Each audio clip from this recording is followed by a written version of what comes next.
Welcome to the world famous Black Star Music and Video. We got everything from music CDs, classic black film, street documentaries, magazine, Street Smokes magazine, Dawn Diva, As Is, Glow magazine, Selling magazine, 212, whatever hot magazine in the street, all the classic books that's hitting the shelves right now, movies, whatever you need. And I know you heard about that world famous jump off section at Black Star. It's still here, just even better than ever. Come check us out, 128 Lenox Ave, or hit us online, blackstarvideo.com, bringing you the black experience.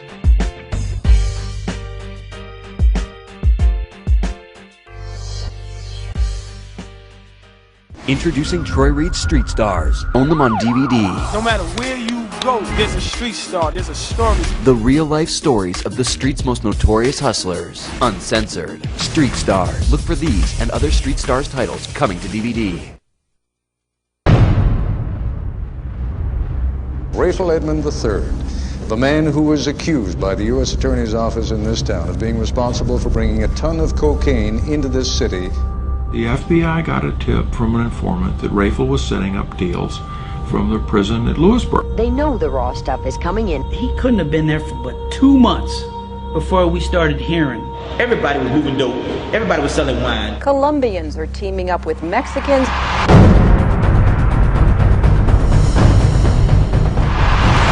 He was still able to do drug trafficking in a bigger and better way from prison. Ray was bringing probably about 500 to 1,000 keys into D.C. Guess who his cellmate was? He made friends with a Colombian who was a serious dealer. The third largest cocaine dealer in the world.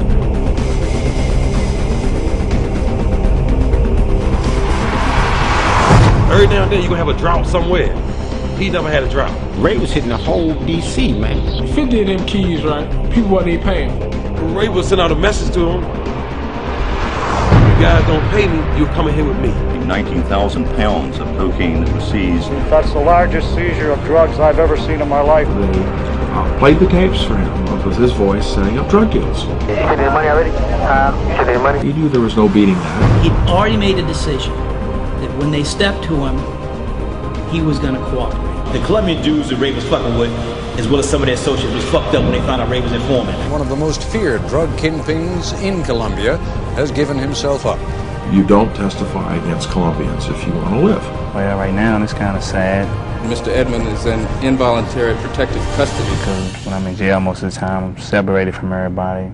Rayful's going to have to spend the rest of his life in the witness protection program.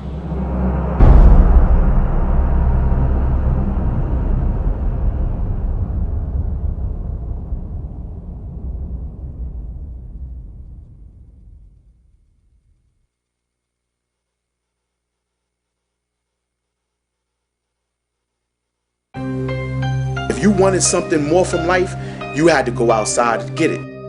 If you can't get money here in Harlem, you can't get no money nowhere.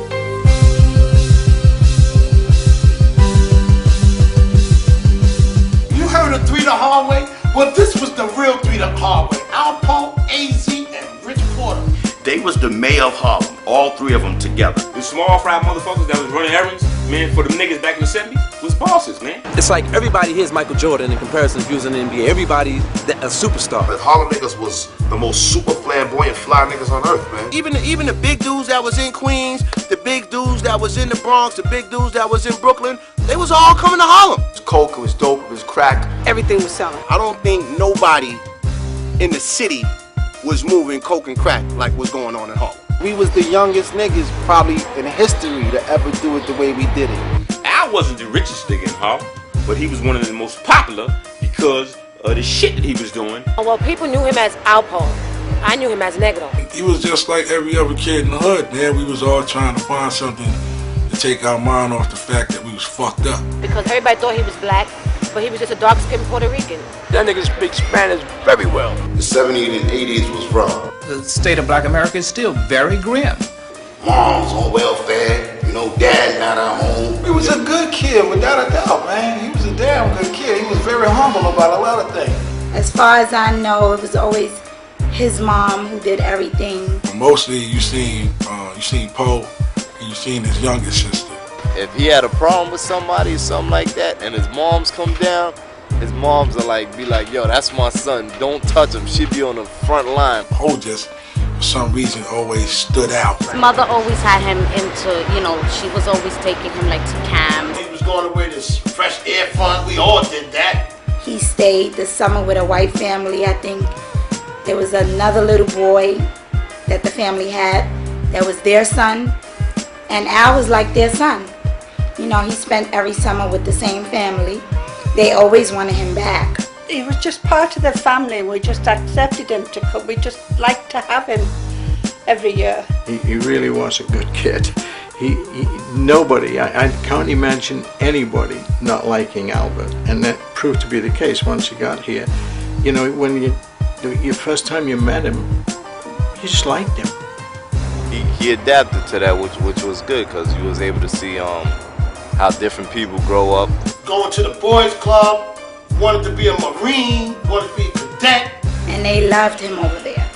I mean, you can go to 3rd Avenue on 111th Street, and his pictures were everywhere. If you didn't have a strong structure, it's like you could easily lose it because you'll be outside, you know, learn how to try to make a buck. We have a community filled with drugs, and on the streets we have young people who seem hopeless and are hopeless. They have no guidance by looking at the motherfucker that was working. The nigga that was working was struggling.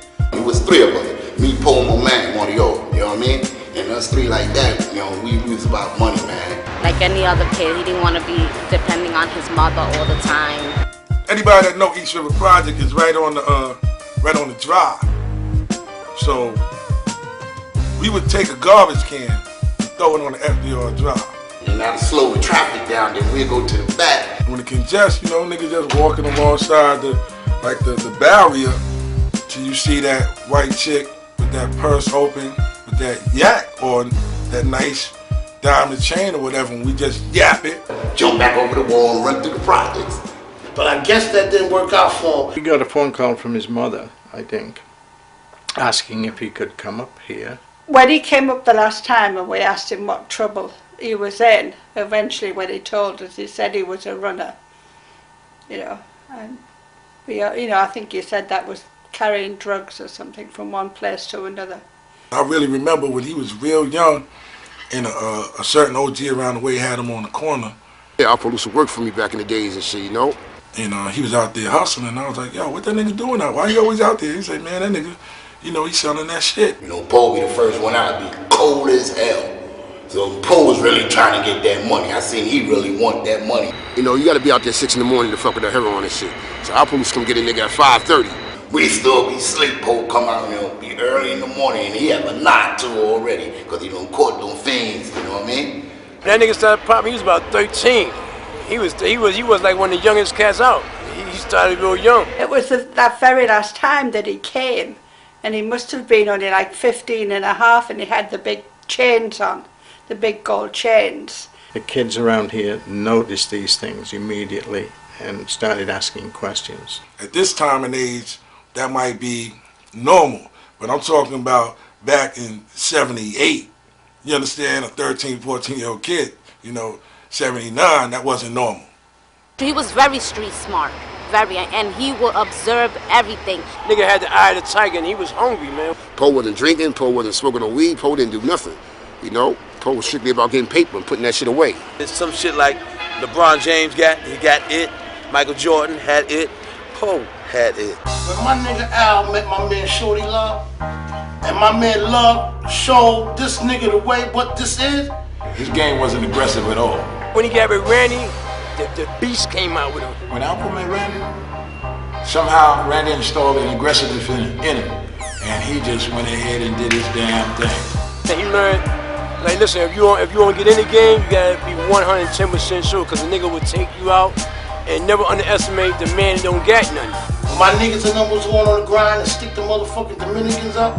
And they had to send a nigga in there, like my nigga Poe he knew Spanish. They didn't know he knew Spanish. So when they was talking that laga, he was on the side letting niggas know what to do. As soon as Poe get in the house, nigga tell you, he'll tell you, man, this is on the 2nd floor. Wow, just come up here and kick the door down. Watch out for this nigga. The gun is over there. The coke is over here. The keys over there. See, he buying it. Yo, listen, hold up, I gotta go to the car and get some more money. That's when niggas come in and stick everything up. The adrenaline that Poe got, that shit felt so good to anybody practically, but the adrenaline felt so good, man, it gave him a rush. Let's do it again. Let's do it again. Let's go up here and put pressure on these motherfucking niggas across town, and we get a bunch of keys and we just lock the whole area up. Yo, they had the whole east side on lockdown, man, for real. They had the whole east side on lockdown. He was only 15 years old when he blew up, and it was like overnight. He was like a Josie Ware on the Outlaws. He had a posse. When them niggas rolled, they was no joke.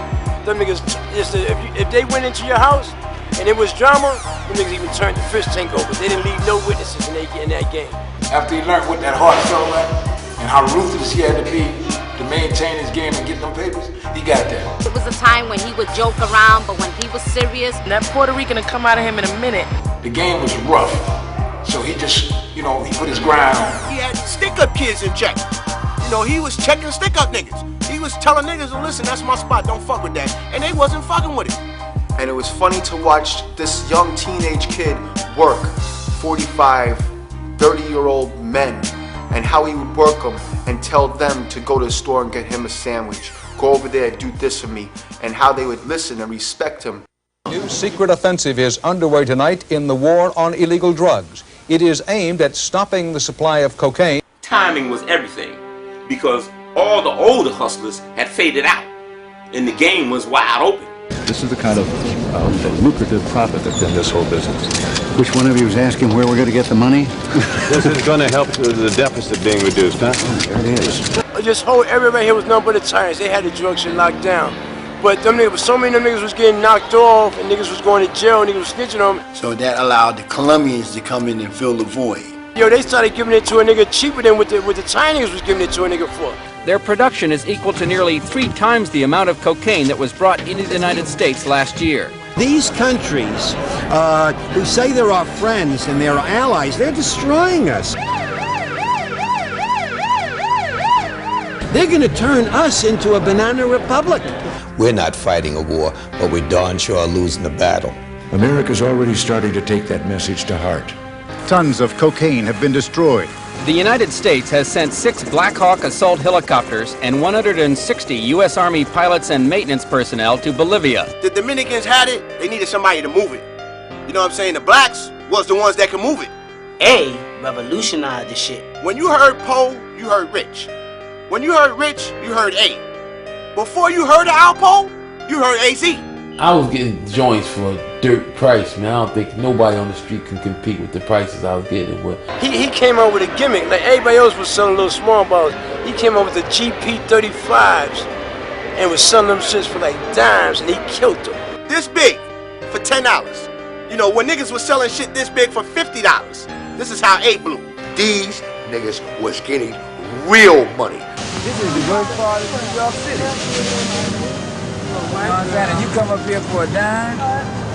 Everybody in the city knew about the jukebox. I mean, people started seeing the lines, and I mean, it was ridiculous, man. I mean, that's why you had to bottle up everything at one time, because you never knew when the crowd was going to be there, and I mean, it was ridiculous, man. I mean, we used to have to tell people, y'all stand on the other side. I mean, that's how much that joint was moving. And I mean, if you think about it, we was giving them close to a half a gram for $10. We learn that a prominent athlete has died because he took cocaine. You couldn't go buy this from nobody else.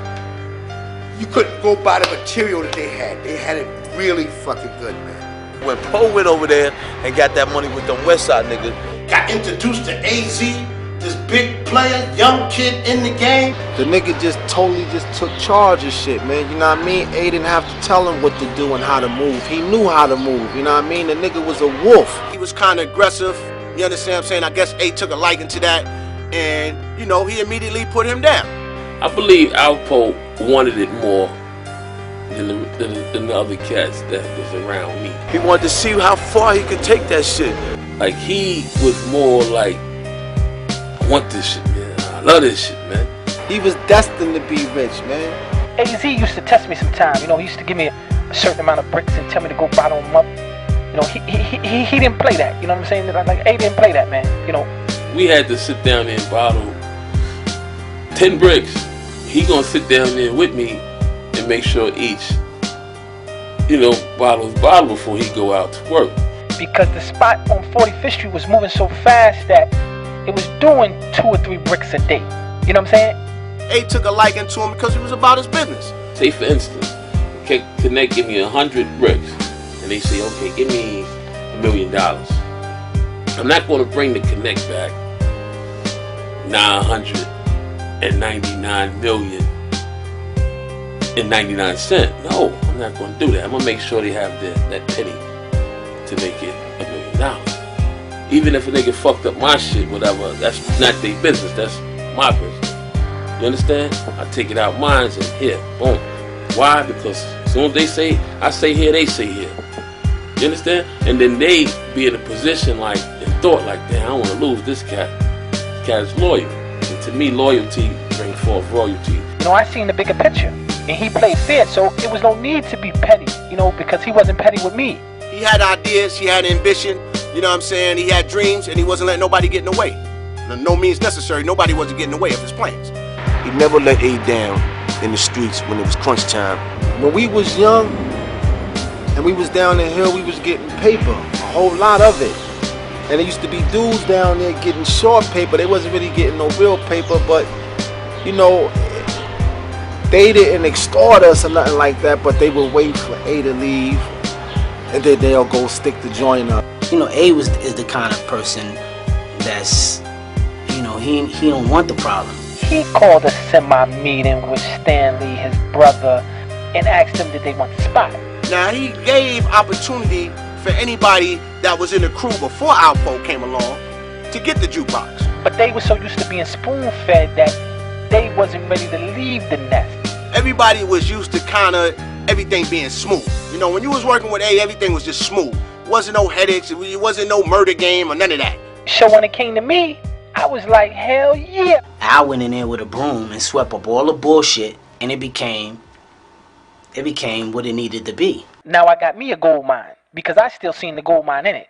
And I was willing to protect it at any means necessary. And if that meant taking somebody's life, or killing somebody because they trying to take something that's mine, then so be it. And when they know within 6 months, nigga just blew up. I know Alpo blew off the jukebox. That really put Alpo in the game. 2:30 this morning when police in the Bronx were called to the Sagamore Apartments at 167th Street and the Grand Concourse. I fell back after I got shot in 87. The caller said a man was shot on the 3rd floor. When the cops got there, the door to apartment 3B was open. I'm falling back because, you know, police is on me now. They, fuck is this dude? Everybody talking about. My name was low before when I got shot with so many motherfuckers at the hospital. It brought forth, yo, who the fuck is this? We do believe that it had something to do with the narcotics. The game is so deep that it goes into people's families. That people's families are hurting one another just to get what they can get. It's that ugly. The person that set that situation up was A's sister's boyfriend. The victims told police about of the Bronx. Well, the cops tracked him down in Pennsylvania. He surrendered on Monday, and they brought him back to our town today. I remember when this kid first came home. You know, I remember A buying him a car, you know, giving him some money, putting some money in his pocket. For what? For money? For money that you could have got from him? But you jeopardized somebody else's life for this? And you a family member? You got to understand that, you know, getting shot, you know, 5, 6, 7 times, you know, seeing your life flash in front of your face, amount of money don't mean shit. You know, money don't mean nothing no more. You just want to live. I felt like if I just stay away from it all, man. And it got to the point, you know, where A was just falling back. Cats wasn't trying to hear me, man. Like when I told them, like, them niggas know everything, man. Who's who, what's what. Niggas like, yeah, whatever, man. We gonna still keep getting this money. Rich ain't shot. Poe ain't shot. You know, these niggas is still wanting to go hard. You understand what I'm saying? So I figure at that point on, when A kind of stepped back, you know, Poe and Rich stepped up. Me and my man Rich relationship became real strong. You know, it's like we became brothers. Rich and Al were the two of the flyest niggas in Harlem. I mean, they were the originators of that, you know, you buy a car, I gotta buy the gear, I gotta buy the jewelry to match the car. See, these niggas had matching jewelry that matched their cars. Niggas wasn't up on that. Niggas was like Batman and Robin. When you seen one, you seen the other. You know, these niggas started copying cars together. We was like the first young dudes in Harlem to bust out with the convertible BMs. You know what I'm saying? Niggas had the American dream. Whatever you thought you saw in a magazine, that shit went down 7th Avenue. That's why everybody used to come out on the streets and just watch. Everybody drove sitting up straight. He bought the leaning way back in the seat all crazy. He had the 350Z when he came to the avenue and that shit, young boy. With the T-top, with the beebs on it. He had a bucket hat on. He had his son with him. Now you still see niggas, man, when they drive their cars, the seat is all the way back. Rich and Poe started that shit. They was young boys coming out, getting paid. I mean, getting paid. A lot of people were making money, but Alpo really stuck out. He had the best of both worlds. Negro stuck out from anybody. He had the looks, he had the charm, he had the money. I was so scared because it was so much money. There was one time we were there watching the movie and he came in with like bags, like black bags of money. And the shit was filled to the top with money. Dumped it on the floor and asked me and his sister to separate all the 5s, the 10s, and the 20s. And I'm like, I'm not sitting here separating all that money. My cousin got into the drugs and they couldn't keep up with Alpo. And getting keys? Oh my God. We were delivering those like the mailman deliver mail. He would come on a motorcycle and he would like, you know, what's up? You got that for me? And my cousin's like, shh, yeah, I got it. And he's like, man, here, man. And he give him 15,000. Here you go. Here's 15,000. Where is it? And he looks at it. It's a Kia Coke. Okay, Kia Coke. And he puts it in and stuffs it down his pants. Big fucking key, stuffs it down his pants. Gets on the bike and he's like, all right.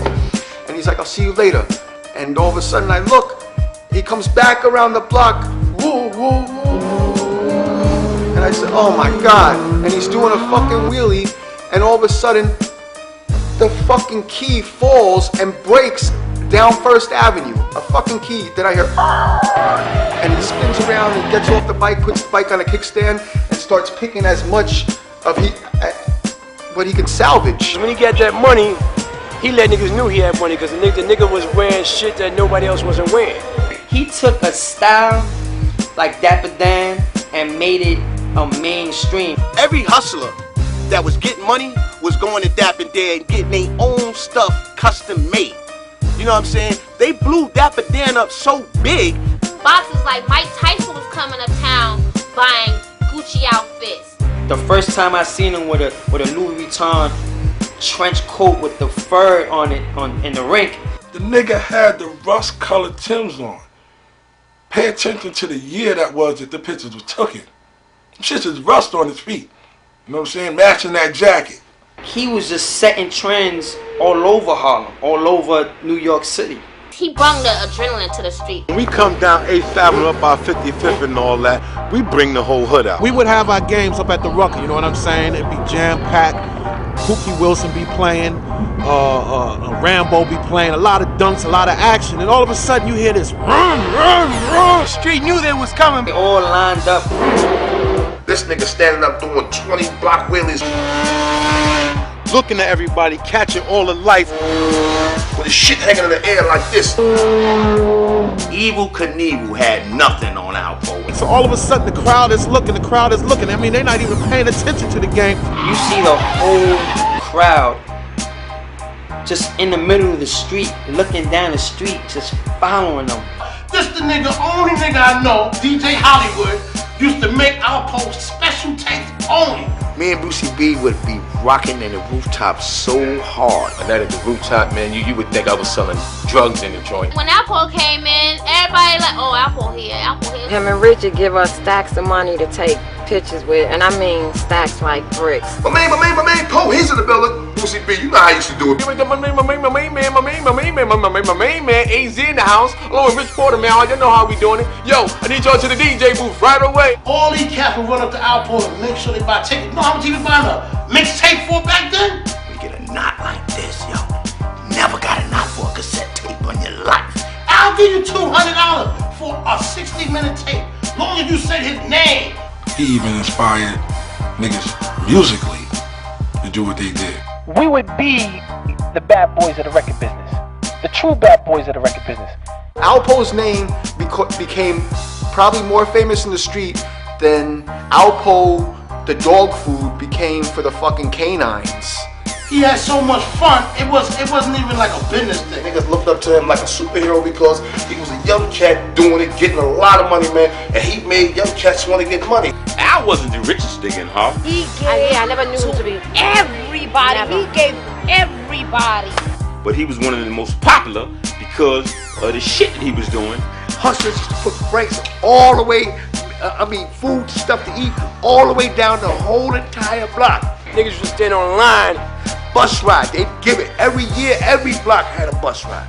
Whoever wanna go can go. Money was nothing to him. Everything motherfucking free, going down Virginia Beach. And when we went to Virginia Beach, when I met him, You see him walking through with his crew members, everybody. He having fun, snapping at everybody. It'd be a crowd of people. He might rush through the crowd and be like, watch out, she got a gun, and start trampling motherfuckers. he just had that about him, that charismatic shit, that everybody just wanted to be around him. You seen Alpo, he got that Kool-Aid smile. Once he smiled, it's like his whole shit get Chinese on your ass. well, I didn't know about guys in New York, but I knew I met the right group of guys. He was one of the first cats to come through, man, in a beach buggy, you know, with some big wheels and systems and all that, and it really kind of like blew everybody's mind. Everybody stops and you can just hear whispers going, yo, that's Al. Yo, that's Al. Money wasn't an issue with them. I told you, they were throwing this stuff around like it was toys and stuff, and you know, in the hotel room. Well, he would bring like at least six different girls that's coming to New York to meet people. When I went back to New York and I got with him, it really was like whatever K want. If you was a young girl that was dating one of those young guys, you was this shit. And he continuously would say that it's all right to be spoiled. It's all right to want your man to spoil you. So, you know, I'm loving this. If you had a girl and you liked her, she was getting a new BMW. I want a new car. Got it. I want to move. Where? You know what I'm saying? I need some money. Here. Take what you want. If it wasn't the jewelry, it was the trips they were taking, it was the girls driving around in the cars, the mink coats, the diamonds and all that. We went up New York on the 4th of July. The motherfucker did some real John Gotti shit. He'd say, I want to get some fireworks for the kids for 105th, and he would go to the Italians on Pleasant Avenue, and the Italians were really shady about him, like, you know, who is this guy? So they were like, what do you need? We'll bring it out to you. And he's like, really, I want to see what you got. And he's like, well, how much money do you want to spend? Actually, I want to see what you got. The Italians come fuck with him. How the Italians be doing all that fireworks and shit, they come fuck with him. We spent about $20,000, a van full of fireworks. He said, I want it all. I'm taking the whole room. How much? And they added it all up, and I think it came to maybe 15, 20,000. He's like, okay, here. And give him the 20,000. And they would just look because they were like trying to be mafioso, and fucking this black John Gotti just came in and just bought the whole fucking place from him. They outlined the whole basketball court. It was about 25 of us. It took that many people to light every fireworks. 4th of July, he blew up the whole crowd. He did the Michael Jackson, man. It used to be pitch, it used to be dark outside. He'll light this whole shit up like it was daytime. You know, everybody waiting on Alpo to ask Alpo for some money. Like, yo, wait till he stop doing this rap, we gonna ask this nigga for money. And he blew up a whole bag of shit where it was a cloud of smoke. Where the fucking basketball court corner find, that nigga disappeared like Michael Jackson. This shit just disappeared on the nigga. Nobody knew where that nigga disappeared. When someone smoked, when the smoke cleared, Poe was gone. That shit was like amazing to everybody. That's when it was like, you know what I'm saying? Nigga was like on top of the world, son. The drug epidemic is as dangerous as any terrorist that we face. It is serious. It is an epidemic, and it New York's Washington Square Park. Police here are cracking down on crack dealers, searching for those selling the newest and most potent drug in town. When crack hit Harlem, man, it was crazy, man. I mean, everybody and their mother was smoking. It's a drug that started on 145th Street and went to 42nd Street in 3 months. And 3 months after that, it went from 42nd Street to the entire Northeast. First Avenue was a fucking drug market. Every building in the project had a different color top.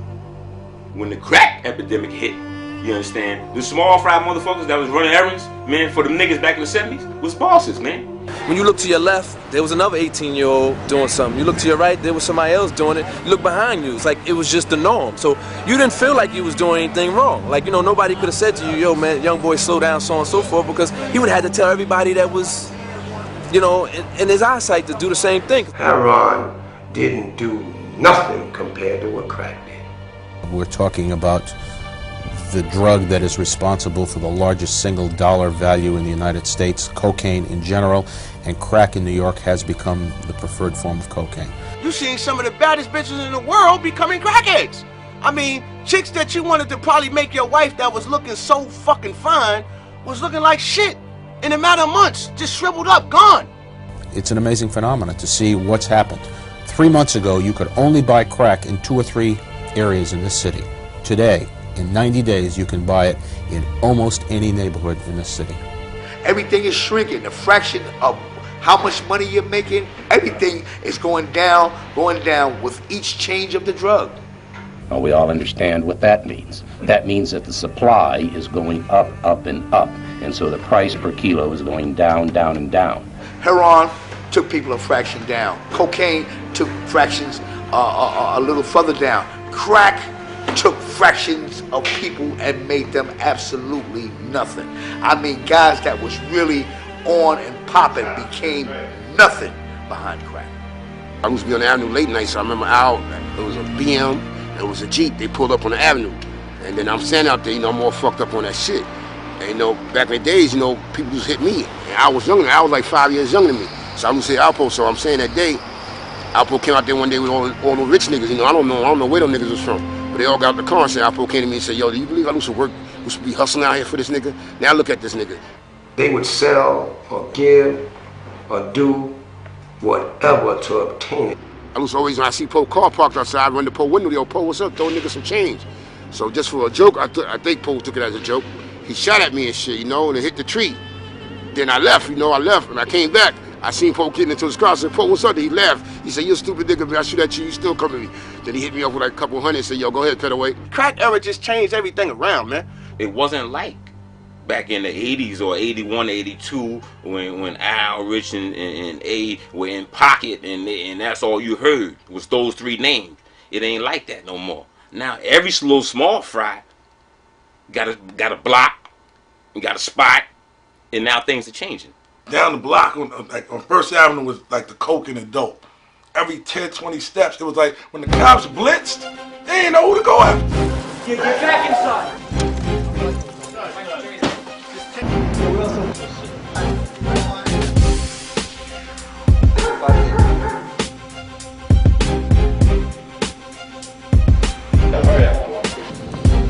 When I came home in '87, man, A, Rich, and Poe had already split up. All 3 of us was doing our own thing. You know, me, A, and Rich, we was all doing our own thing. They all had different plans, you know what I'm saying? And as he grew, his plans grew. You understand what I'm saying? And, you know, he wanted to get money, money, money. I get a nigga Poe a lot of credit, you understand, for being his age and getting the money that he was getting here in New York City. How he used to get up, man, and hit that road, go down 95, man, and go to all them other different states and shit, man. New Yorkers, it wasn't nothing for us, especially in the 80s and the 70s, for us to pack up and go down to D.C. And if anybody knows about D.C. in the 80s, it was like the murder capital. And this town used to be the town to be in. Everybody was getting money.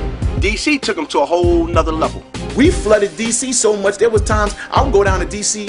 and I would see more New York dudes on the block than I would see D.C. dudes on the block. You know, he kept coming back, man, like larger than life, larger than life. He came from the jump for me because I asked him come. I didn't want to go back up there, so I told him come down here. So now, 45th Street starting to become a headache to me. So I'm starting to say to myself, you know what, I'm gonna leave this thing alone. It's too many problems. So in the process of doing that, the girl Karen invites me down to DC. So I go on down there, I get my jewelry together in my car, and I go down there by myself. So when I'm down there, I'm getting to know everybody in DC. All the niggas from out of town was feeling them also. He was a happy-go-lucky person, you know, just smiling, hug me, talk to me like he'd been knowing me for years, you know, and right off the bat, he called me Mom. I would go to work.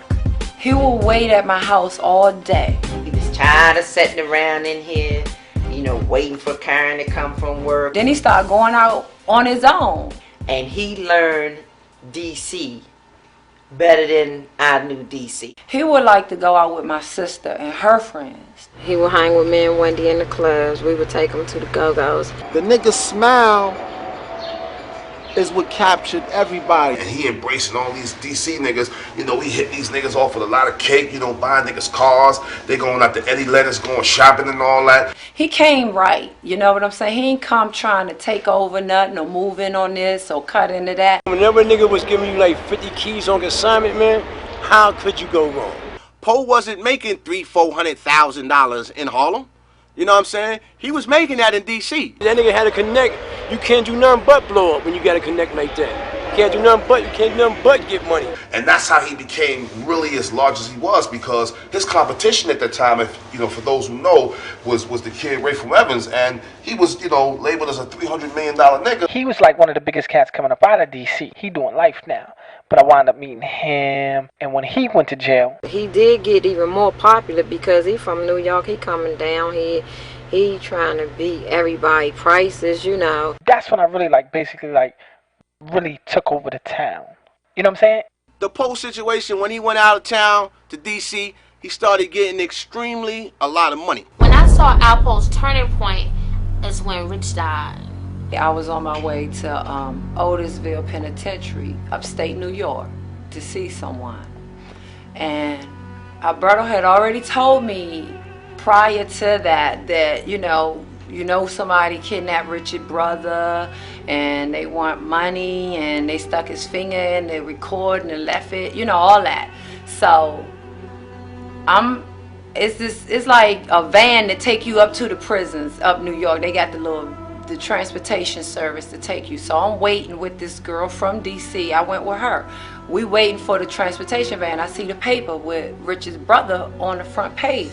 So I pick it up so I can buy it and read it, because, you know, Alberto already told me that the little boy was kidnapped. So I'm reading, and they found Richard. So right then and there, you know, that was my friend too. I got like emotional, you know, because he told me Richard's brother, but Richard wasn't dead at this point. So I'm reading the paper, and that's a hell of a way to find out.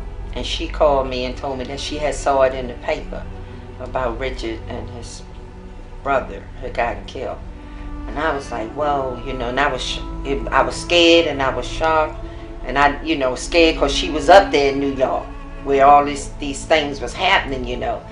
And so, you know, I think I told her to come on home or something. So Alberto happened to call me right after I talked to Karen, and I told him that I had just talked to her and what she had saw in the paper about Richard, you know. And he was like, whoa, when? And I said, you know, I just talked to her. And she was saying that she had the paper. He said, oh my God. He said, call Karen and tell her to come home. Get from up there down. She don't need to be up there. It's too much crazy stuff going on. So I was like, okay. He said, damn. He said, you sure? And I was like, sure, I'm sure. She just called me and told me. He said, oh my God. He said, well, tell her, call her back and tell her I said to come on home. Get from up there now. And she said, I told Alberto what you told me. So she was like, and he left this number. He said, call soon as you get, you know, back to this lady's house, call. So I called, and he was like, bring the paper that you saw that in. It was like he didn't know, you know, so I'm like, hold up. And he was like, you don't need to be up there. Stay right there. I'm going to call number 10. I'm like, who the hell is number 10? I'm going to call number 10 or something to come and get you to bring y'all home. You don't need to be up there right now. So I get to my mother's, and he meet me there. He read the paper. He had me fooled. He reading it and drops his head like he upset, you know. And I'm like, just watching, like, I'm getting all teary-eyed and stuff like, damn, they killed Richard. I can't believe this. He went through the whole 9 yards, you know, like, he ain't know nothing about it and all. He was like, he lost his best friend. Alpo walked in the restaurant with this girl. I'm like, wow, I ain't seen this dude in a minute. He sits down. We acknowledge each other. We go outside like men. Like, yo, first thing he said, yo, hey man, why everybody think I did that to Rich? There was times where I saw him after that happened to my brother, and he couldn't even look at me. Why Pat and her mom going around saying I did this to Rich? I'm like, yo, fam, man, they not the only ones saying that shit. There's a lot of people feeling that way. He said, yo, if you think if I was to give them $50,000 apiece, man, they let it go. I said, yo, fam, look, man, we shook hands. I said, do what you think is best, man. When he said that to me, he told me, he confirmed me and my thoughts that he did that. Now I know it probably was just his guilt, but at that time, my mother said from day one through the door, Alpo killed my son. But I know the thing is, did I kill Rich? Yes. Why did I kill Rich? It wasn't personal. It was business. How could you kill something you love, man? That's real confusing to me, man. How could you kill something that love you? Like I said to you before about the coke, Rich was lying to me about something that I felt he had no reason to lie to me about. And in my mind, it told me that if he could let this little bit of money come between what I thought was a beautiful relationship, friendship, then no telling what he would sell me down the line for. But on some real shit, man, you shouldn't have did that to Rich, man. Shouldn't have did it, man. I don't give a fuck, man. I gave him the opportunity to tell me the truth, not once, but twice. So when I came with the plan with my little man, and I said if he lied to me, then we just gonna do what I said. That's what happened. You could have did anything, man. It could have been forgotten, man. Forgiven, man. Damn, man. Not that, though.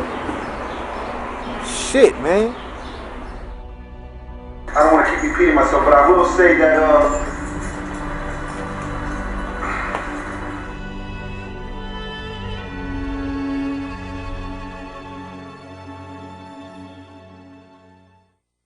Richard died, he was here to stay for sure. So I wound up going back to girl Karen and her family. Hearing about Alpo this, Alpo that, and dudes ask me, you know that dude? He was well known because he went everywhere.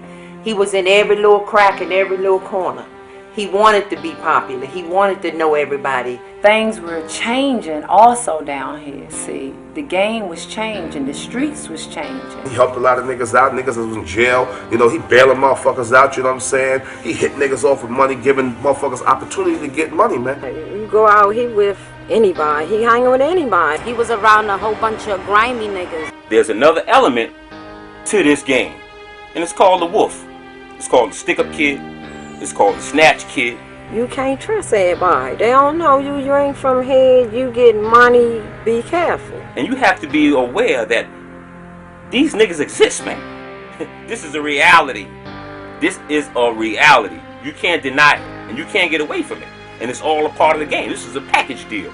I was at home watching television, and a nurse called me, and she was like, "Do you know a Albert Hill?"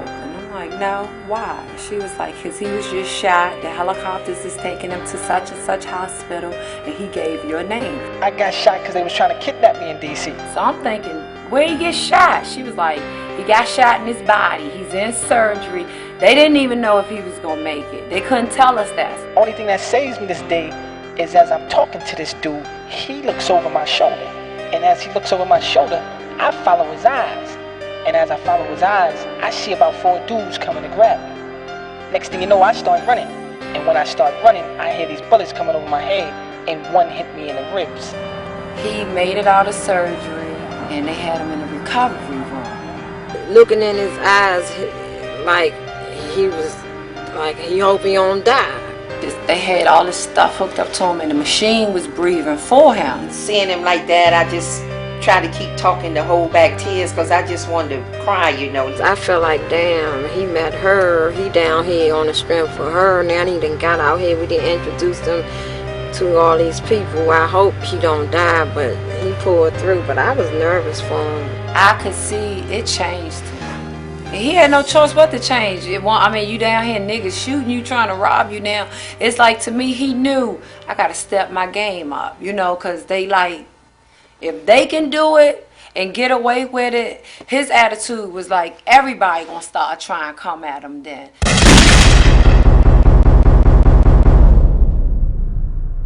Al said, man, you know, killers respect killers, man. Nobody ain't taking shit from Al. I definitely had the understanding that what I was doing wasn't right, but that's what I had to do for me.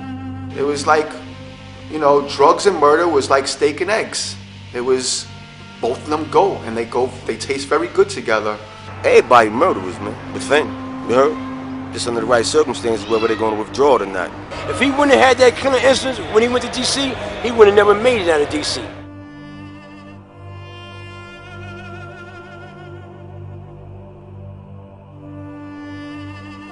Alpo brought in his partner, which was Wayne Perry. I mean, this kid had DC in fear.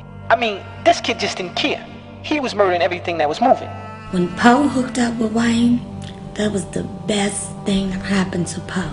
The average dude getting money down here would have loved to have Wayne on their team. And he had Wayne on his team.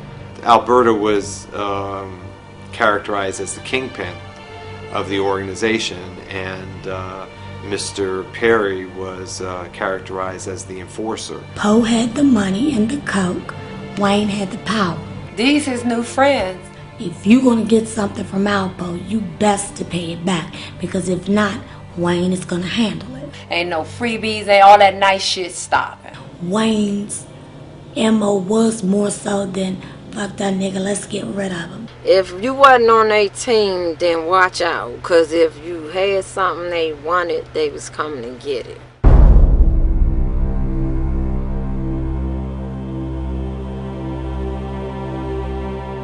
Law enforcement authorities have been able to make more than 350 arrests prior to today and to seize more than 19,000 pounds of cocaine, which have a wholesale value of $270 million. When I first got the information from the prosecutor, and I'm listening to what the prosecutors and the FBI agents are telling me, and they're telling me about all these murders, they're talking to me about all the money he's been making, they're talking to me about all of the weight that's been brought from New York and from other places down to the District of Columbia, and they're showing me the proof that they have and the surveillance and the witnesses' statements, and I'm sitting there and trying to take it all in. I was putting together an indictment charging Alpo with potential death penalty cases. They was trying to give me the death penalty. If they couldn't give me the death penalty, they was trying to give me the rest of my natural life in jail. We had murders 2 blocks away from the White House. And when I got the information, I remember I went back to see him at the jail, and we sat down and I stared at him for about 2 or 3 minutes. I was just shaking my head, and I said to him, you know, I can't believe all of what I'm seeing and hearing here. My lawyer was like, your ace in the hole is if they ever ask you to tell, you really need to think about that. Wayne wasn't sure that he was telling. They knew Alberto, there was a chance of him telling. You know, he wasn't from here. Y'all ain't come out the sandbox together. This business. But what they were doing was building a case.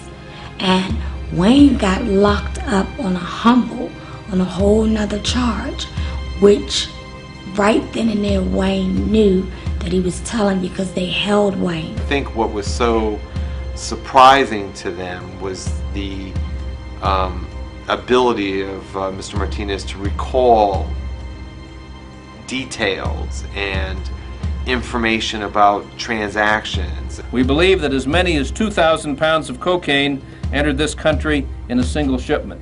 I got this deal coming up with this connect, anywhere from like $6 million worth of coke. And it was common for traffickers to hand our undercover agents as much as $1.5 million at a time. I had about 1.5. I put up about 1.5. And I was just telling my little man to put up a $500,000. He tells somebody down in Lawton prison about this deal.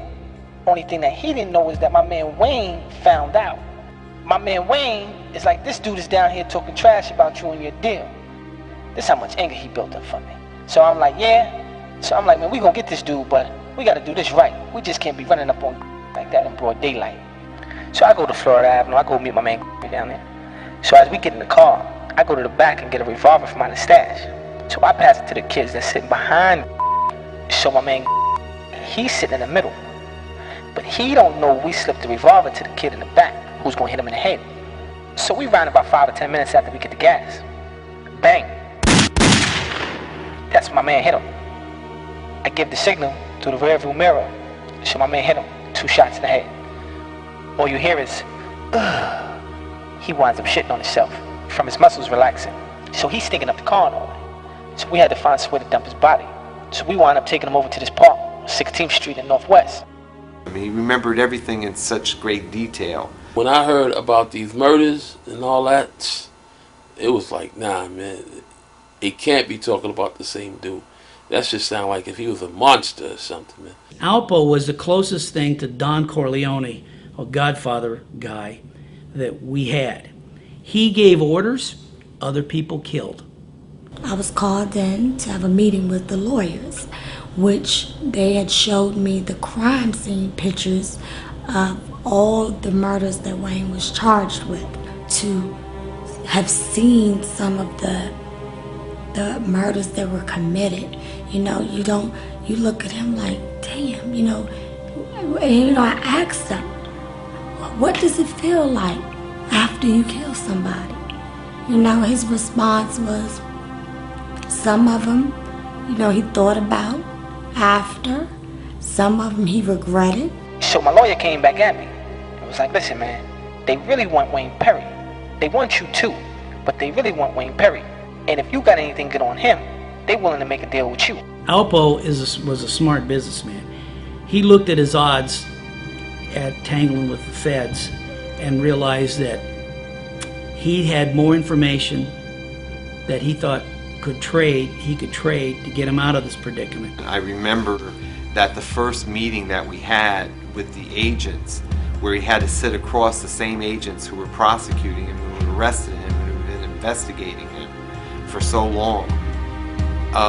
And now he was like working with them. Alpo brought to the table that kind of businessman callousness. And so when he's doing a dope deal or deciding whether to kill somebody or not, it was business. That's what drove him. He rarely ever acted out of personal anger or animosity. He made business decisions. When it came to dealing with us, it was the same. He'd already made a decision. Look, let's do a deal. And it's like, he is using his own terms. It's like, let's negotiate a contract. He thought he was like an NBA player. And here we are, sitting down. He wants to play basketball. It's just a matter of negotiating terms of the contract. Poe was so slick that he outsmarted them. He just beat them to the chase. He knew that any moment they knew where his money was or whatever, that they didn't need him no more, he would be disposed of too. He orchestrated the police to come and buy the murder weapons that was involved in his murder. Now, one of the guys that was involved had the weapons, so Poe was corresponding with him from prison, and nobody knew, especially Wayne, that he was setting them up.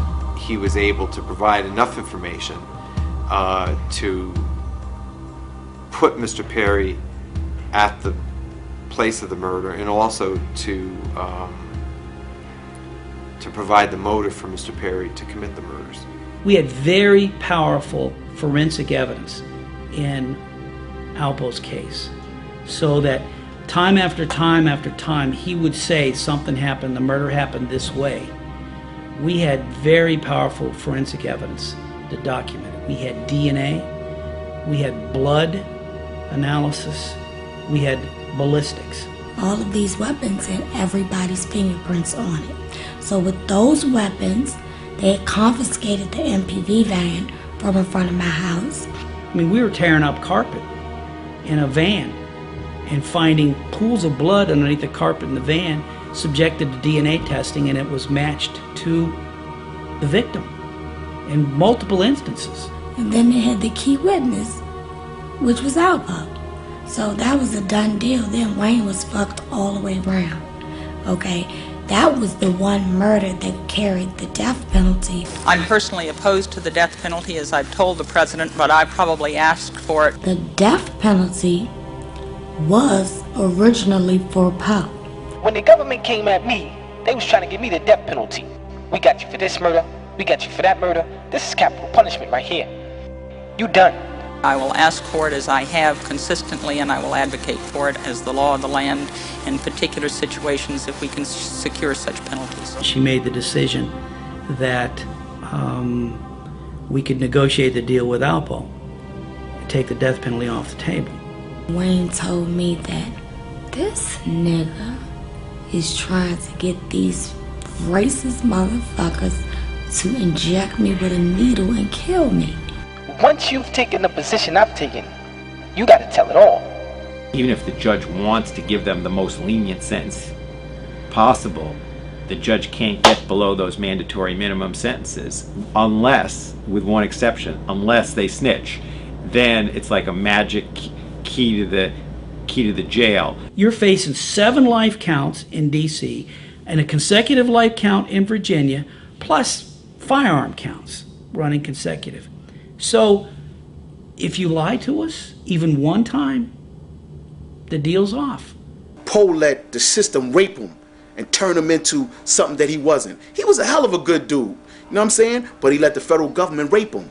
There is no other option when you play as hard as he played. Give or take, if it was Wayne that they caught first, Poe probably would still be out on the streets because Wayne is a true man to the game.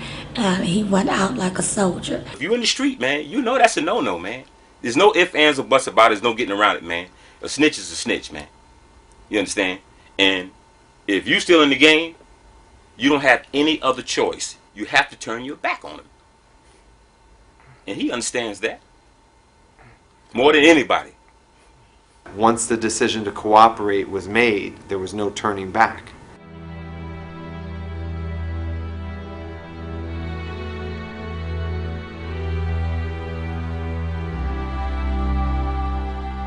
It came out the 14 murders that I copped out to.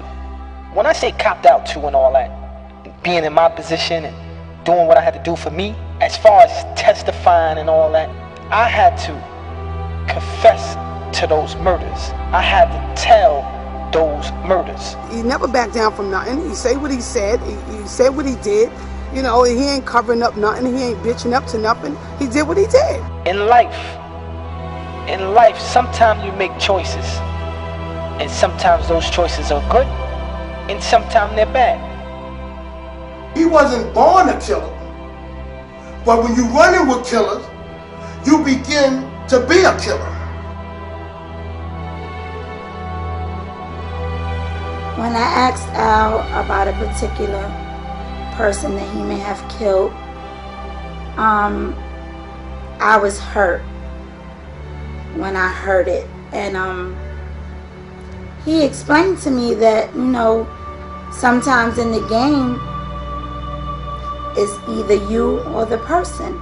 And he said at that time, it had to be the person, or it would have been him.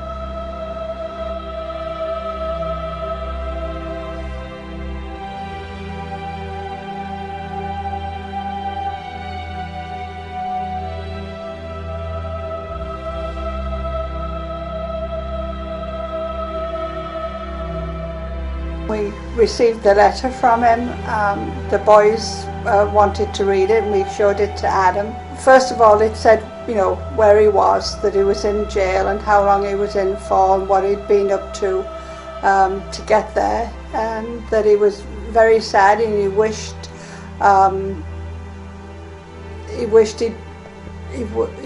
he'd done differently, and that he had good memories of everything that we, you know, that he'd done with us. The whole 16th Street family and everyone, I wish them a Merry Christmas and a Happy New Year. Yeah, I know, look at me. Got these damn antlers on my head.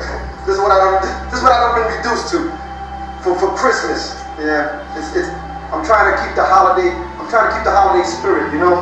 11 years, trying to keep it going instead of being a bar humbug.